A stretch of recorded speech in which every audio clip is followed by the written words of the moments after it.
Praise the Lord. இன்னைக்கு தேவனுக்கான ஒரு நிமிஷத்தில் சாத்தியம் பற்றி பார்க்கலாம். மார்க்கு 10ஆம் அதிகாரம் 27ஆம் வசனத்தில் ஏசப்பா இயேசு அவர்களை பார்த்து, மனுஷரால் இது கூடாதது தான், தேவனால் இது கூடாததல்ல, தேவனாலே எல்லாம் கூடும் என்றார் அப்படின்னு சொல்லியிருக்காங்க. இன்றைக்கும் என்னால் எதுவுமே பண்ண முடியலை, நான் லைஃப்பில் ஜீரோன்னு நினச்சிட்டு இருக்கீங்களா? உங்களை பார்த்து தான் ஏசப்பா சொல்கிறாங்க, நீ தனியாக இந்த விஷயத்தை ட்ரை பண்ண அப்படின்னா உன்னால் முடியாமல் இருக்கலாம், ஆனால் நீ என்னோட சேர்ந்து ட்ரை பண்ணு, என்னால் இது கூடாததல்ல அப்படின்னு. எக்ஸாமில் ஃபெயில் ஆகிட்டு இருக்கீங்களா? இல்லை நீங்கள் நினச்ச மார்க் உங்களுக்கு வரலையேன்னு வருத்தப்பட்டுட்டு இருக்கீங்களா?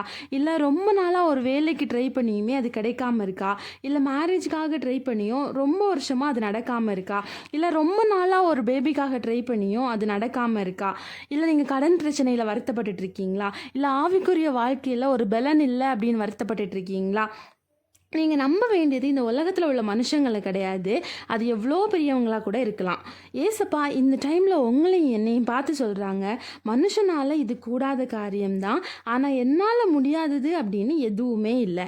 செத்து போன சாராளின் கற்பத்தை உயிர் பெற செஞ்சு அவங்களுக்கு இஸ்மவேலை அல்ல ஈசாக்கை கொடுத்த தேவன் இன்றைக்கும் ஜீவன் உள்ளவராய் உங்களுக்காகவும் எனக்காகவும் நம்ம எப்போ கூப்பிடுவோம் அப்படின்னு வெயிட் பண்ணிட்டு இருக்காரு.